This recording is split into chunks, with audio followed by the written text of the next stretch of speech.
This program is brought to you by the Media Liberty Alliance Foundation in cooperation with OBBM Network TV, bringing citizen-led, creative local media to the forefront of local communities to foster a greater understanding of constitutional liberty and appreciation of what makes us truly free, starting with you and me.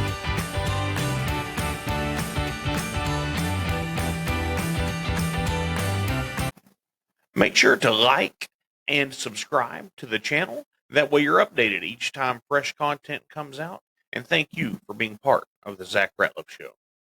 The Zach Ratliff Show is brought to you by Mortgage Financial in Texarkana, Exceed Health Clinic on Mall Drive in Texarkana, Elmwood Custom Goods, and Church on the Rock, Texarkana. That's churchontherock.org.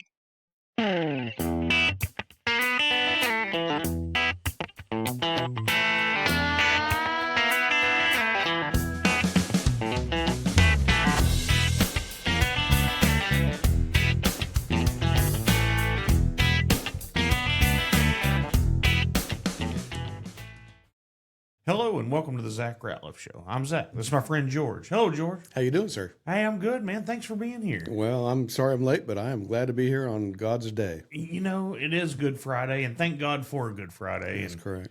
And another day alive, and golly, I'm just so grateful and thankful for everything He's given me, and then friendship with you and your wife. And we definitely appreciate you, Zach. And it's not just the day that He gave us and this life, but it's the eternal life through Jesus Christ that we have together. That's exactly right. And yeah, you know, it's easy. It could be easy to miss that with all the pageantry around Easter, but that's the message. It is. That's the key to heaven, is that He got up. Yep. On that third day, Jesus got up and declared victory over death so that all of us could join Him in paradise one day. And if He didn't, He'd just be another Muhammad. Yeah, that's exactly right. So, but He's not. He was God in flesh. He made the ultimate sacrifice of purity to save us from the evil that we gave ourselves. Right. And now we can live again. Yeah, that well put. That's exactly right. Well, I was thinking the other day about all of this that's happening with Iran, and you know, I'm not a military person or have ever been involved with anything like that, but just all the moving parts that you see on the news, then you have to figure some of it's propaganda from us, some of it's not, but by any stretch, we are the most advanced military in the world. That's true. That is absolutely true. And so when you see it, well, then you start seeing the 82nd Airborne parts of it headed that way, and parts of Marine units headed towards Iran, which, you know, a lot of it is just flexing, saying, hey, we can do this if we need to, I would think. But then I had the thought of, if they're doing that, there's a chance people are already on the ground, because you hear about, we're going to have to go in and extract certain materials or go in and get certain information. And as someone with at least knowledge about events like that, I wanted to bring you in and kind of just, I don't know how any of that works. I don't know anything. I don't know enough to know what I don't know. Right. And my information and experience is dated, but I believe some of the systems are still in place. I have been in Iran 3 or 4 or more times, and spent about 15 years in the Middle East. So I do have some experience, and I've worked with a lot of the people that are, well, they're probably now retired, but anyway, that made things happen. Right. So, and of course, some of them didn't retire. Some of them we didn't get to bring back. Right. But it is very complex. I think you hit on a big part of this, and a big part of that is propaganda. Uh-huh. And I think their propaganda obviously is the most poorly defined, poorly said, no basis in fact, etc. And what we can do compared to China and even Russia, really other way around, Russia's turned out to be not so great military power. China has a lot of volume in it. You know, I'm still worried about those planes that carry 10,000 drones on them coming over here and We're just releasing them, doing whatever they want to our water system, our people, our roads, our food. And I think some of that's already happening. But on Iran itself, I was with the British for a couple of years down in they were there for a year, and then I was there longer, in southern Iraq. and had the opportunity and the need to go into Iran a couple of times. And then even before that, we were concerned what would happen, would Iran enter on the side of Iraq when we went in. Right. So there's a small island north of the little fuel depot that really houses every single Is drop that the of one we're oil. hearing them talk about now on the news? They're talking about Cargill, and I'm talking about Kharkov. Okay.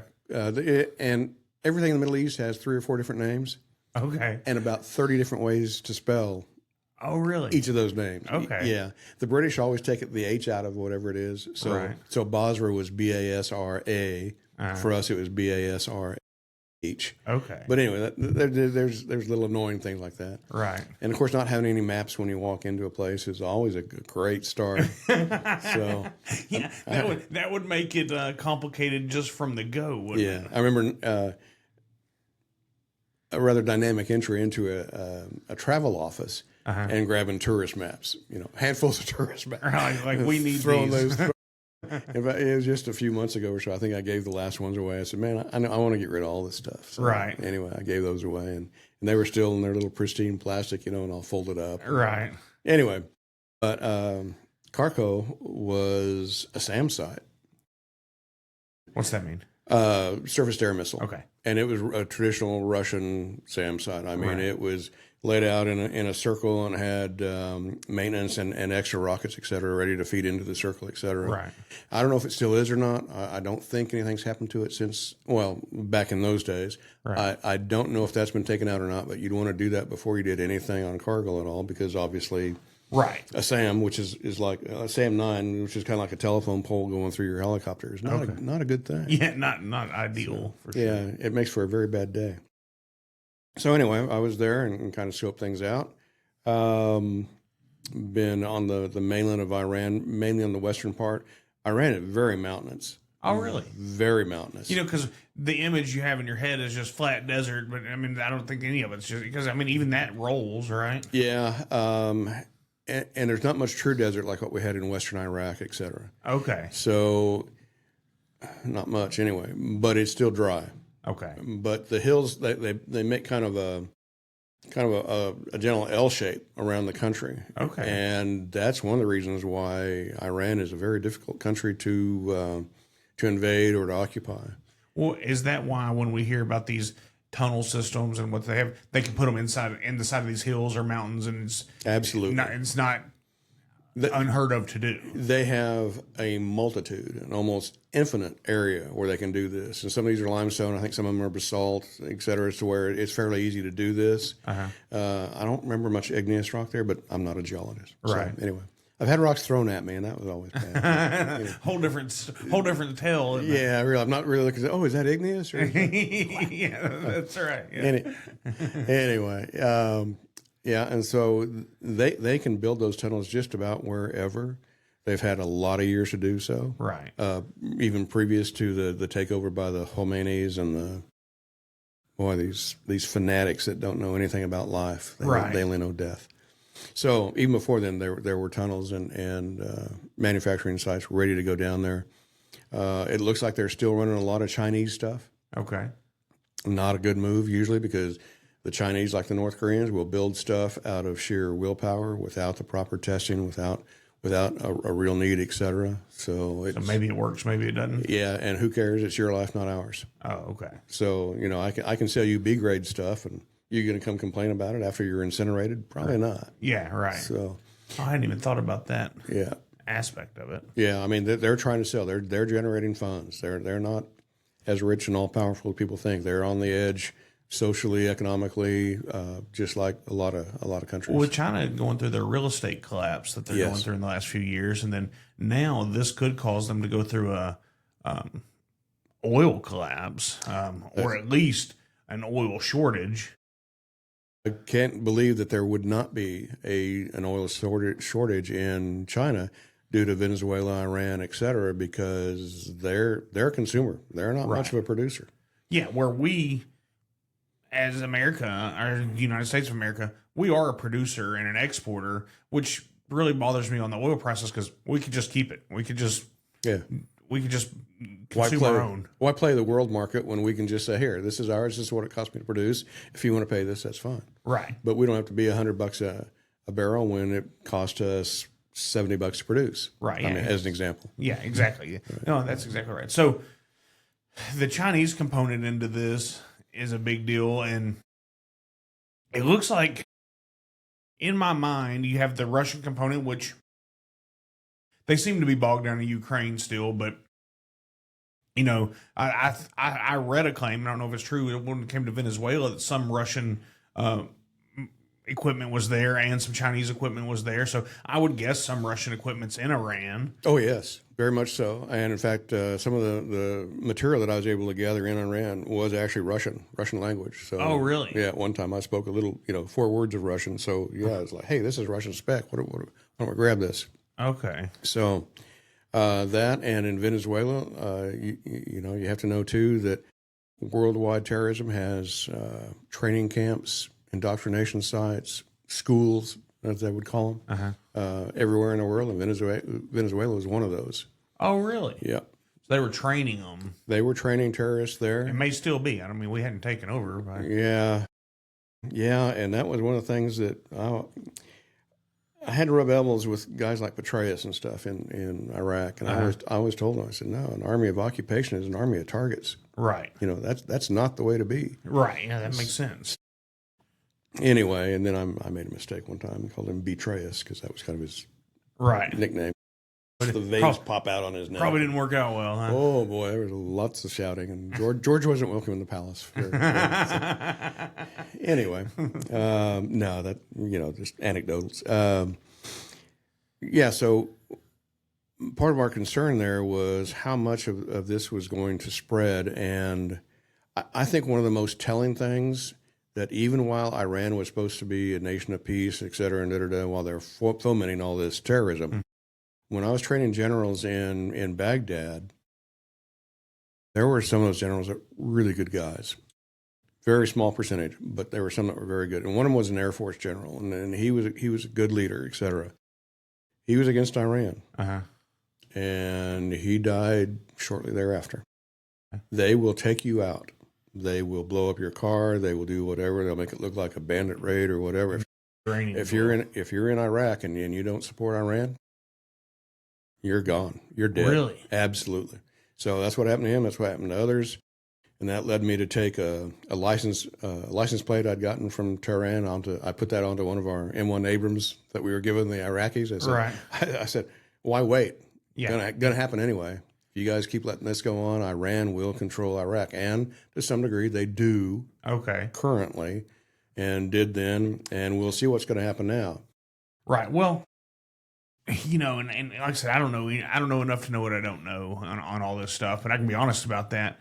You would think, I mean, obviously they're still fighting. They're still, but if you're flying B-52s over the heart of the country, we've at least got pretty good control of the skies at this point. Yeah, typically so. And that's what worries me about, back to that whole propaganda thing. If the Straits of Hormuz are safe, how come traffic hasn't improved? How come it's not just cleared out? Right. And I think one of the reasons there is that small boats, I'm talking PT boats, small boat, I'm talking even luxury craft, small luxury, personal craft.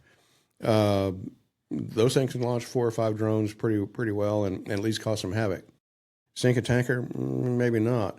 But I'm kind of concerned is why are we still having a problem there if we've got control of the airspace and the ocean? That's a good thought, because I guess if you have some of these small 40-foot and under boats that can do, they're agile. Yep. We have ultimate superiority with ships and all that, but some of these little ones, they can get in, get out, and before you even know what's going on, I would guess. There's a lot of small coves, et cetera, a lot of things, and I don't know that I've seen it, at least not there. Maybe in Yemen there were some coves that led into caves, et cetera, where you could hide pretty well.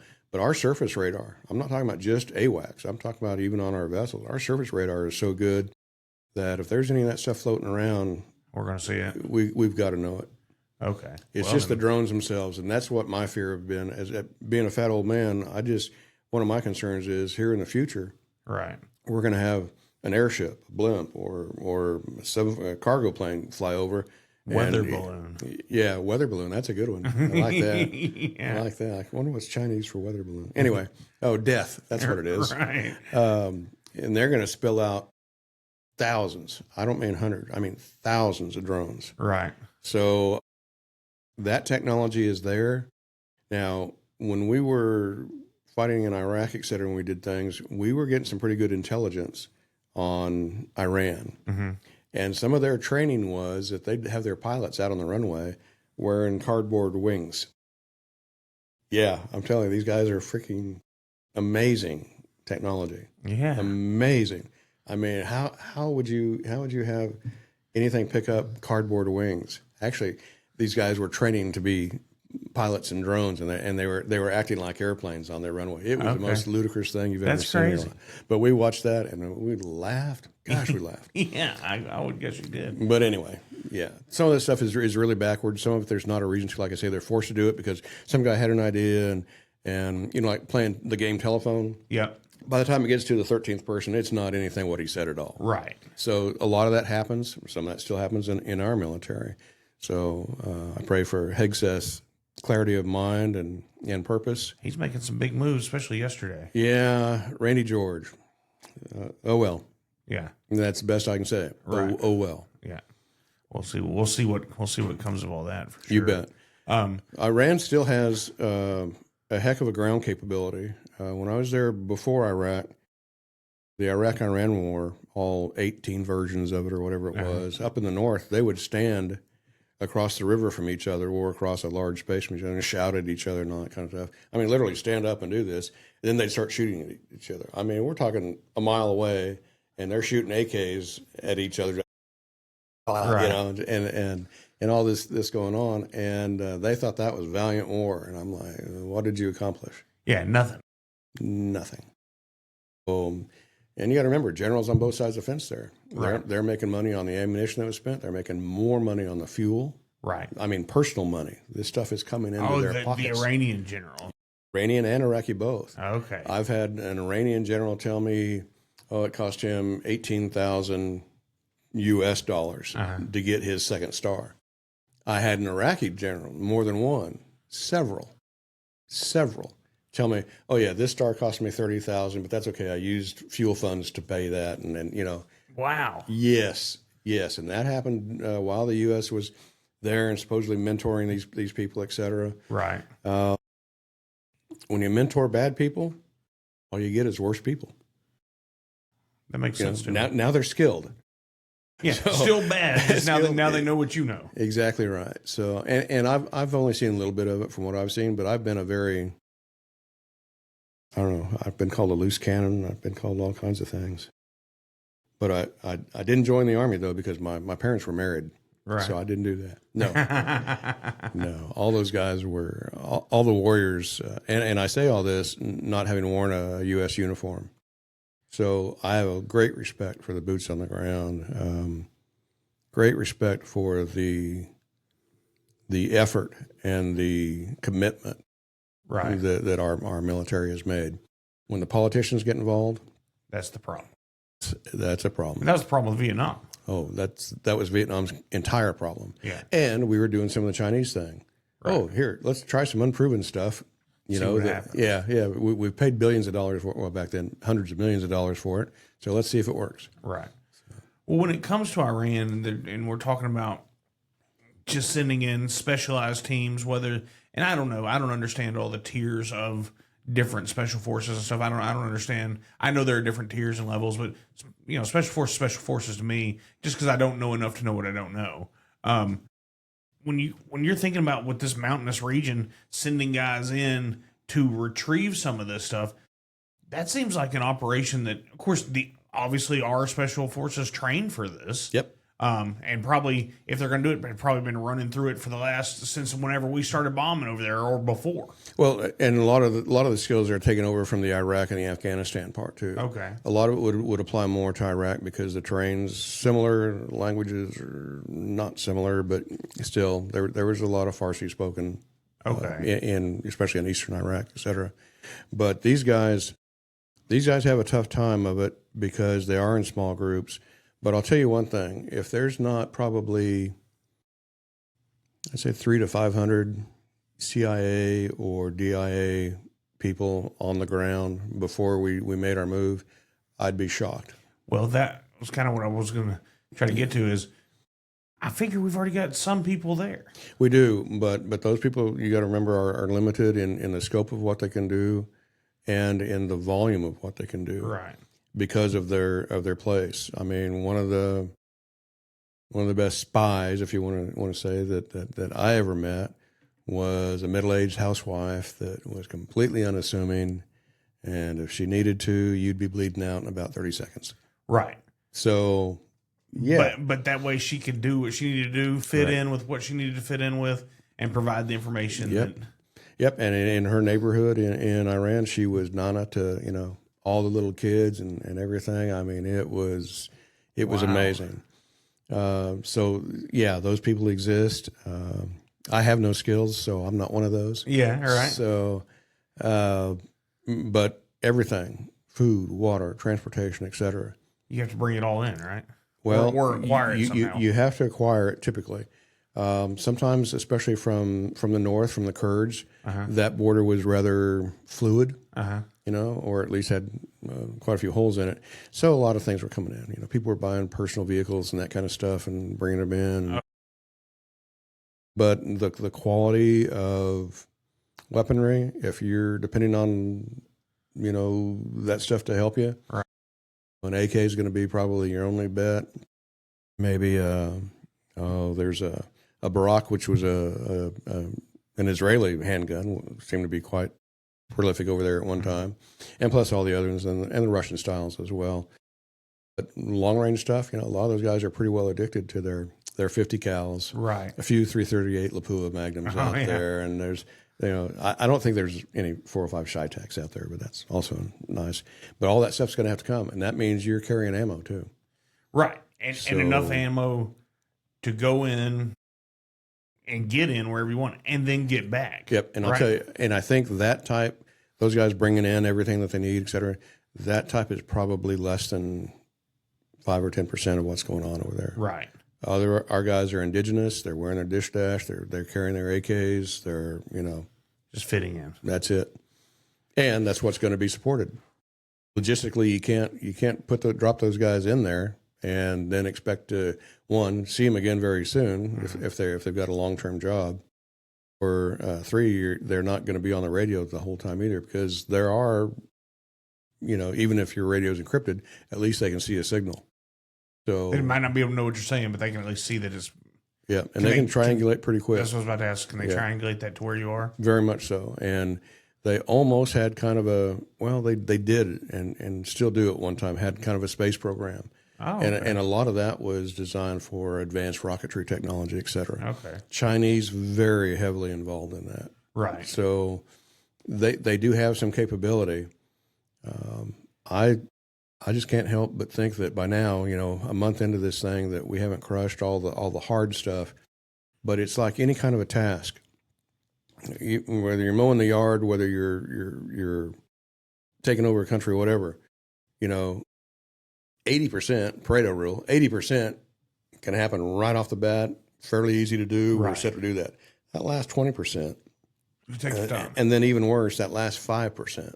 Right. You'll spend more effort on that last 5% than you did on the 20. Okay. So it's a very difficult thing, and that's why I was happy to hear that there weren't boots on the ground. You saw the Babylon Bee thing where all the U.S. soldiers had to wear clogs so that there wouldn't be boots on the ground. Yeah. So anyway, or Crocs. They were Crocs. Yeah, that's right. So I like the multicolored ones, the clown barf Crocs. That's right. But anyway, so that I still hope that's the way we go. Right. Because Iraq, Afghanistan taught me that an occupation force is a force of targets. Yeah. We don't have the thing with that I remember from the outside looking in, obviously, about Iraq was we had 100,000 troops in motion headed that way. And then we had 100,000 on the ground. And it seems like we've got 4,000 headed that way, which would be a completely different situation, right? For not including Navy, Air Force, and all those guys. Right, the guys that are flying over. Yeah. But you got to remember, they can take. Last time I was there, AFRICOM was situated in Germany, and I don't think they've relocated it since. They may have. Remember, I'm old. So you've got 18,000 readily available out of Europe. I don't know exactly where the 4,000 they had came from. I think they were domestic U.S. troops. Some 2,200 was on the USS Tripoli, right? Correct. Mm-hmm. So, about that many, and like I said, there's been others. There's been small forces back and forth and ready to regroup and all that. So we even had some staging in Egypt at one time. Okay. So I'm trying to remember. We used to go to Egypt often because we could get a $60 flight and go diving there. Oh, really? They were cool diving, yeah. Oh. I think one flight we paid like $16. It was amazing. Flying it into Cairo.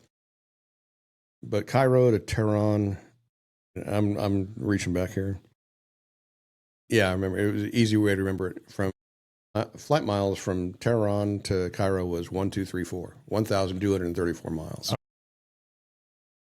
It'd take you about 6 days to drive it, right? Because of all the nonsense going on there. Really not, maybe 3 or 4. But anyway, you're not getting there anytime soon. Right. And Tehran's up there near the cap. The Zach Ratliff Show is brought to you by Mortgage Financial in Texarkana, Exceed Health Clinic on Mull Drive in Texarkana, Elmwood Custom Goods, and Church on the Rock, Texarkana. That's churchontherock.org. Oh, okay. So if we wanted to use, closer to, it's kind of a weird shaped country. And Tehran is not centralized to anything at all. So Tehran is up there near the Caspian. So you could have all kinds of influx coming in from those waters and those countries. So Azerbaijan, we've still got some help there on a low level, not politically, not recognized, but there are some people there that would help. Some supporters. Absolutely. Especially because they've seen what happens with the bloodshed, the tyranny, right, of Iran. How much do we have to do? Just understanding you're not invited to the meetings currently, or ever. But how much do we have to do for the Iranian people? And I think they are trying to stand up because that's why the Iranian regime was putting them down in January. How much do they have to see from us, you think, before they're like, okay, this is real? They've seen everything they're going to see from us, that's what I think, and that's the problem. They've been beat down this is the second generation now that's lived under that kind of rule and don't know any better. And there is some spiritual questioning going on. Don't get me wrong. In fact, when they hit Isfahan, which is one of those kind of hilly, mountainous areas, there's a lot of Christians there. Okay. Well, comparatively, I think Christians in Iran, under 400,000 total. And some of those are Chaldean Christians. Some of them are Assyrian, not Syrian, but Assyrian. Yeah, are Assyrian Christians. Those people they're probably ready and willing to take on any kind of regime they want. But I would say the normal urbanite in Toronto, they're still not ready. They've seen their own people get killed in the streets. They 20 or 30,000 2 months ago. Yeah, it's not. For one thing, it's not a small occurrence, and it's not an infrequent occurrence. Right. People disappear in Iran often. The Democrats say that Trump is making people disappear. Shoot, he wouldn't stand a candle compared to the Khomeini. Right. So it doesn't happen here in the U.S. like that. I mean, unless you're Hillary Clinton. But they've seen what they're going to see from us. I think the support that we need to offer them is not going to be a USAID style of support. Right. There is going to be some infrastructure that needs to be rebuilt. Don't know if we need to do that or what our involvement should be. We take away their teeth. I think we still need to help them embolden their heart for a more democratic form of government, et cetera. And I think they'll come that way. They'll probably end up with a parliament. I mean, they were very British when I was over there. Right. In their thinking. Well, and that's okay. Yeah. Yeah. I mean, I think part of our problem, once again, nobody invited me to the meetings, but part of our problem with Iraq and Afghanistan is we tried to impose our way of life on them. It's like, no, instead of just being be free, here's kind of what we think, and then get out of the way. Yeah. Did we ever have to be there again, occupation troops? Right. And not just ours. I was with the Brits there for a while as well, and had the French and the Canadians there. The Canadians were doing fantastic things with long range, Really? small arms, 3,500 yards. Oh, wow. Yeah, yeah, buddy. That's a poke. Some of those Canadians are just some of the best people ever, and that's why I kind of hated all this anti-Canada stuff here that was around 6 or 8 months ago. Right. Yeah. Said no, that's not it. No, Alberta is still trying to. Alberta says they've made great strides at coming towards the U.S. Yeah. And I thought, oh my gosh, that's tremendous. That's a big deal. It is a huge deal. But Iran, they're going to have to come to the same thing, break with the old way. Right. But you got to understand too that this fake religion, Islam, right, is not only holding them physically now, but also mentally and spiritually. Right. So, yeah, I could say the Christian thing like, oh yeah, a great spiritual awakening will free Iran. Yeah, that's true. Yeah. Is it going to happen? Like a Billy Graham, like a crusade across Iran? Yeah. I can hope. I can hope and pray for that, but it's going to be tough going. Right. Well, is it Iran? I'm looking at my mind. Is it Iran where there are people having dreams of Jesus and stuff? I think. Yeah. In there's been 4 reported that I know of through Muslim countries. The 2 in Indonesia, 1 in Iraq, and 1 in Iran. Okay. That kind of made the news, and this has been. Well, it's been over the past year, anyway, right. The last 8 months, let's say. And so, yeah, Indonesia's a concern because they're really the most. Some of them are the most fanatic, the most densely populated Muslims. Well, in Iran, when it was Persia, that was Iran and Iraq as one, correct? Yeah, kind of, and even a little bit more eastward. But that's been a long time ago. And then they went to kind of a Sunni Muslim, and now they're,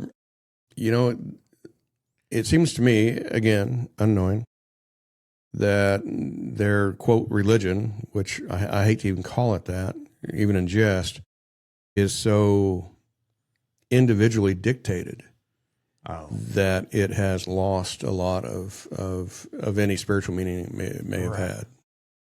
That's a concern. I worry about kids. I don't want to sound like Nancy Pelosi that it's for the kids, but they're going to be some of the most vulnerable, spiritually, mentally, and physically, right, that are out there right now. Those people that are 15 years and younger, et cetera. I hope that we can show them that the world doesn't have to be the world they're living. Right.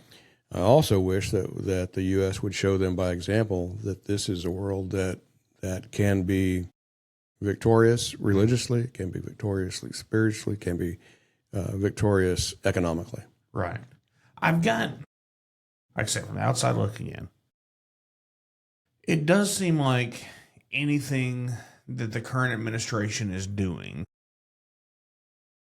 and I'm sure we still have limits on what we've done and things, but we seem much more focused on winning than just, in times in my life, I've looked and been like, the rules are stopping us from winning certain conflicts, whereas this Correct. is, it looks like the main driving factor is let's win this conflict. Right. And finish the conflict. Yeah. Other ones like Vietnam, well, that was round 1 through 30 and nothing really got done. Afghanistan, that was such a ignorant use of coalition resources, all resources. So this one, I think Trump is right. Go in there and finish it. You bloody their nose, they're just going to get mad and strong and come back and beat your butt. Right. So, and how are they going to do that? Well, again, poison the water system. Air attacks. It's unlimited. No one in the U.S. understands very few people in the U.S. understands how vulnerable we are, both as a society and a country.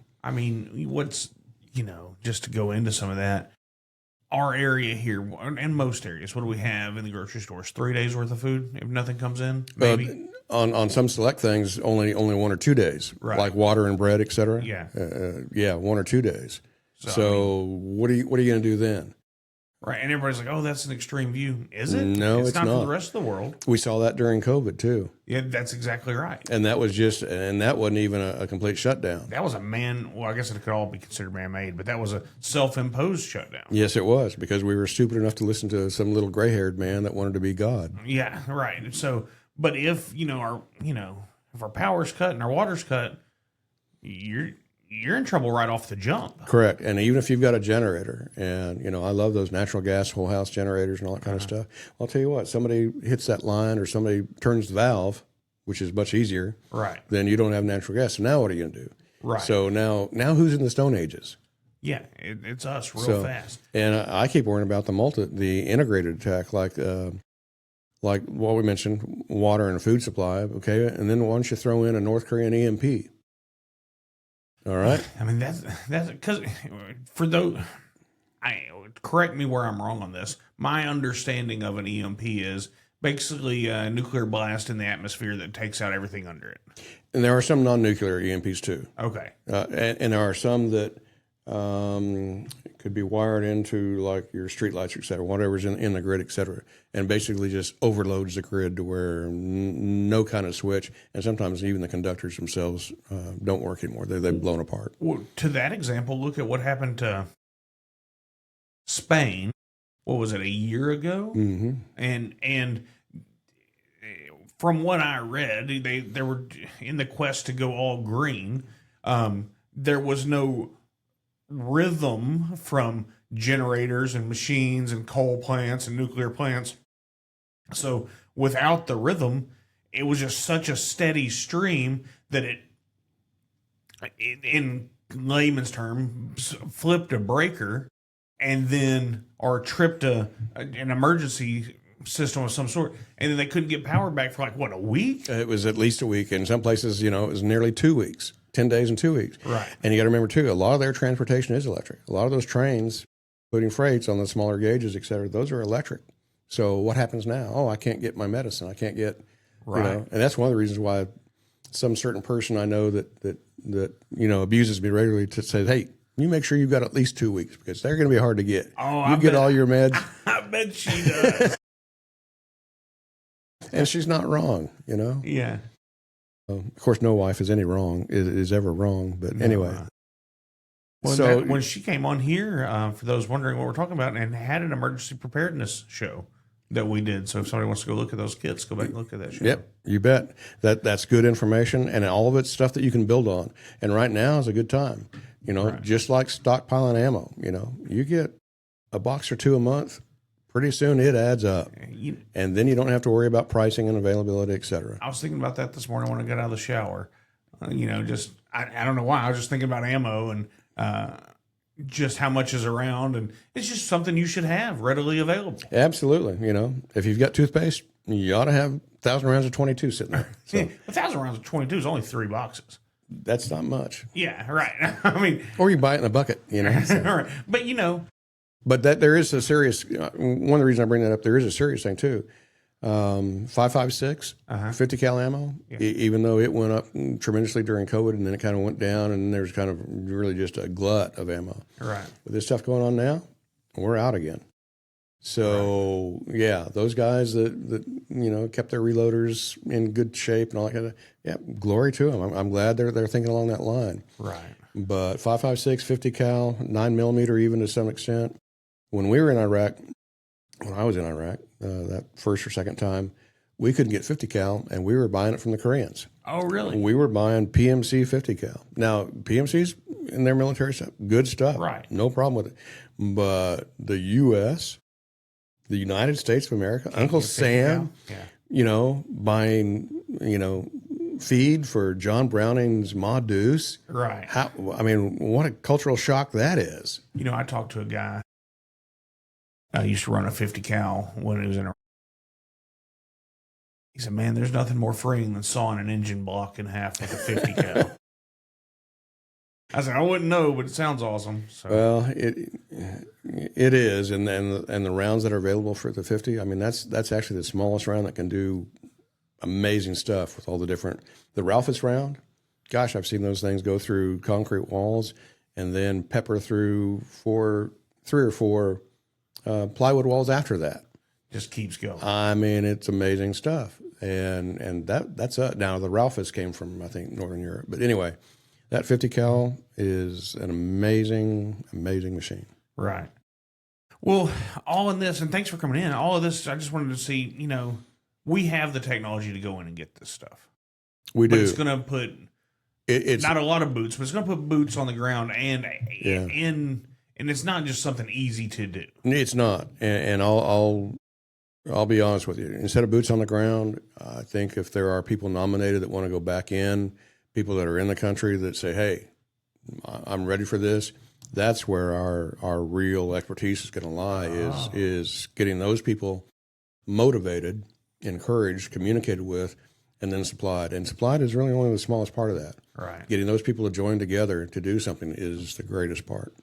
Well, I would think we have, and I don't, some agencies operating somewhere that does try to get all these. And that's what I was saying. The 300 to 500 people there that are on the ground, they're not over there just trying to knife some general in the street or something like that. Those people are trying to motivate and encourage and mobilize those people that really want to break out of where they're at. Okay. And that takes a lot of discernment. Right. I mean, you're putting your life on the risk anytime you talk about it. You talk to any single person about it, you've already you put yourself even farther out there. Right. Without a safety net. Yeah, because I mean, in that situation, nobody's coming to get you. I wouldn't think. Most of the time. Nobody's going to come and help you. No. Yeah. For one thing, they may not even acknowledge you. Now, there's enough indigenous people too that are saying that as well, where hopefully there's a good enough mix to where the resources that are trying to crush the people there are spread so thin, and they're so puckered up now that they don't know how to act either, right? Because their leaders are gone or whatever. But you're going to have those little despots, in every little area that said, "Oh no, I'm still controlling this." Basically, running their neighborhood or running their city. Exactly. So you got to be aware of that. There's so many moving parts to that. It's hard to think or even talk about it all at one time. But it's not just the physical part of it. It's, man, how do I get these people to see what I'm seeing, and how do I get them to actually act? Right. Like this generation, and I've said it many times. You're probably sick of me saying it. Nothing's going to happen with this generation in the U.S. until they can't get their lattes in 3 minutes or less. Oh, that's absolutely right. These guys, they know nothing, and that's why I even more impressed with today's military. One, they're volunteer. Right. Most of them, I mean, they're not avoiding jail to go to the military. Right, yeah. Most of them are volunteer, and they're actually learning skills, and they're developing, and they're going to the courses. And the other thing is that you didn't used to see in the military as much is that there's active mentorship. Right. Okay, cool. So the education is there. They're smart people, good people, and I can only pray the best for them. Yeah. Okay. Well, that's just kind of what I wanted to talk about. I appreciate you being here. Anything else that you feel like I missed? No, I don't know. Well, what we talked about last night, the Agenda 2030 and the Millennium Development Goals of 2015, et cetera. Hey, all this plays into this. And I left last night. I've read so many Agenda 2030 books but I appreciated that message because I understand that not everybody has. But when it comes to the UN goal of, losing 7 billion people out of our population, or 6 billion, depending on which number you take is correct, and only having 1 billion people on Earth, and then controlling our food supply, controlling our energy supply, controlling your every movement. All information. Yeah, all information. That's real life. And you could see that, and I rail on this often on the show, with the net neutrality bill. Yes. That was part of that. Yeah, absolutely. And it hasn't gone away. It's just been tabled until another time when it can come back. And then when even on last night, what was said, when you talk about the government will pay farmers not to farm certain crops. Correct. For sustainability. It's like, well, what are we doing? They're paying us not to grow. They're squeezing the market. What's the story? And I don't remember when it was. Maybe it was I don't remember. But God, I can't track when this was. It was before my lifetime, I think. Maybe not. Where the government just had dairy farmers just dump out a bunch of milk. That's correct. This is what we're talking about. There's a long-term plan, which with the Bible as your guide, it eventually at some point goes to one world.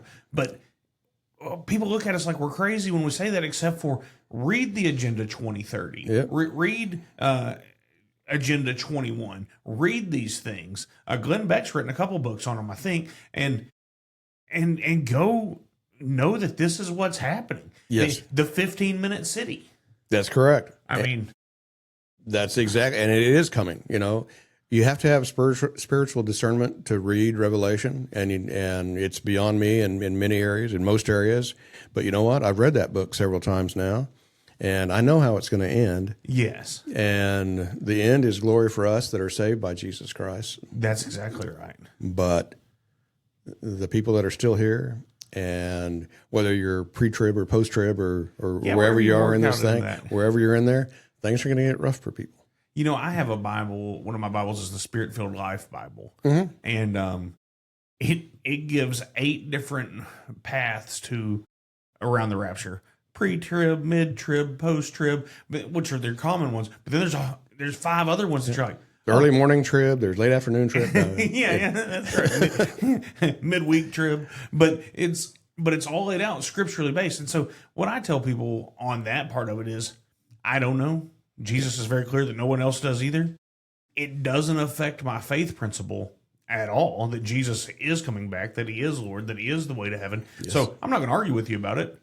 If he comes back, which I primarily hold to a pre-trib rapture, but if I'm wrong, I'm okay with that. Yeah. And if I'm right, I'm still okay with it. Yeah, very. Yeah. In fact, George, that's what I'm pulling for. If it were ever open for a vote, that's what I'd be voting for too. Of course, then just on that subject, people are like, "Are you ready for the rapture?" I'm like, "I'd like to see my daughter grow up." Yep. But then I'm like, but also she would still, there's all that. So all that works into it. Yeah, I think you're absolutely right. Jesus is the answer on this deal. And it is going to get bad.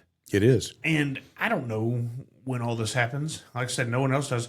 But I know we're 2,000 years closer than we were. To that day. And what I can say is that, I read that. I know how it's going to end. But that doesn't relieve me of the responsibility or the compassion to bring other people to Christ as well. Yeah. To maybe they can either avoid it, or at least we'll be unity during that tribulation, whatever it is. Yeah, that's right. It doesn't relieve me of any of that. No. I could say, well, I'm saved. You suckers, it's so long. Yeah. Well, and it's saved by faith, not works. But if you have faith and you're saved, then you want to do the work so that everybody else can see. Works as a byproduct. Yeah, that's exactly right. A byproduct of your faith. That's correct. It said, Jesus saved me by grace, and now I have faith in him to lead me in my life. So now I want to do this. Right. It's not that I'm driven. Khomeini didn't say, "Hey, you can't listen to music." Yeah, that's exactly right. That's not the place. And I hadn't really thought about it for a long time about how it was going to happen. Mm-hmm. But now, being old and of no value whatsoever, I can see these things kind of playing around, and you wonder, okay, so is Islam part of the big key in one world government? Is the response to Islam going to be the one world government? There's just is the a lot of moving peace parts. The 10 Kings? Correct. Europe may still, even though they're slumbering and they're ignoramuses, right? Are they going to pull their head out and say, "Oh, wait a minute, we're Europe, we're going to do this and this and that"? Right. What are the responses going to be? With the current cultural winds in the U.S., do we turn our back on Israel? And is that an issue? Which it would be. Yep. But there's that counterculture running right now. That's correct. So that's part. It's all in there. It's all. And it's all moving. It's kind of like they talk about the cloud. Yeah. Well, this whole thing is pretty much a cloud. It's a swirling continuum that who knows which way it's going to plan out. Right. A lot of guys smarter than me probably have figured this out, but. You know what? That same man that says, "Well, I know that the second coming is going to happen on this date," that's somebody I don't need to listen to anymore. No. No man knows. No man knows. Now, you might say, "Oh, it's going to be in this feast or that feast." Okay, maybe you're right. Could be. Yeah, but you pick a date. I know I don't need to listen to you, and I know you're wrong. unless you say, I don't know, but it would be cool. It's okay, yeah, it would be cool. Would be cool. I can go with you that far, but I can't go with you if you tell me I know when it's happening. Like, no, you don't. My birthday would be a cool day to do that, but you know what? I don't think that plays into anything. That's exactly right. I enjoy talking to you. I wish people were more aware and less complacent, and I mean that really in every part of their lives and my life. Yeah. I'm complacent too. Oh, the issue with people, all of us, is we're all selfish. Yep, And selfish drives complacency.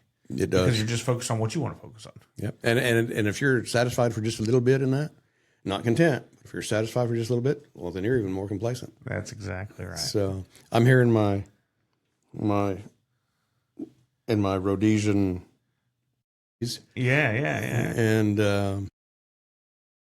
I've learned a lot. Not enough soon enough, but I've learned a lot. I've learned enough to know that I'm not the Christian I should be. Amen. And that's sanctification, right? That's you the can be set process apart, of but that becoming more Christ-like as you go. And I don't know. I was a local and district preacher in the Nazarene Church, and sanctification to them is actually a second work. I don't know if it's actually a second work. I believe that you come to that life to where some things are easier to put away. Right. So as you mature spiritually, I don't know about the terminology on it so much. Okay. I don't know if there is a second work of grace. I'm relying on the first work. Right.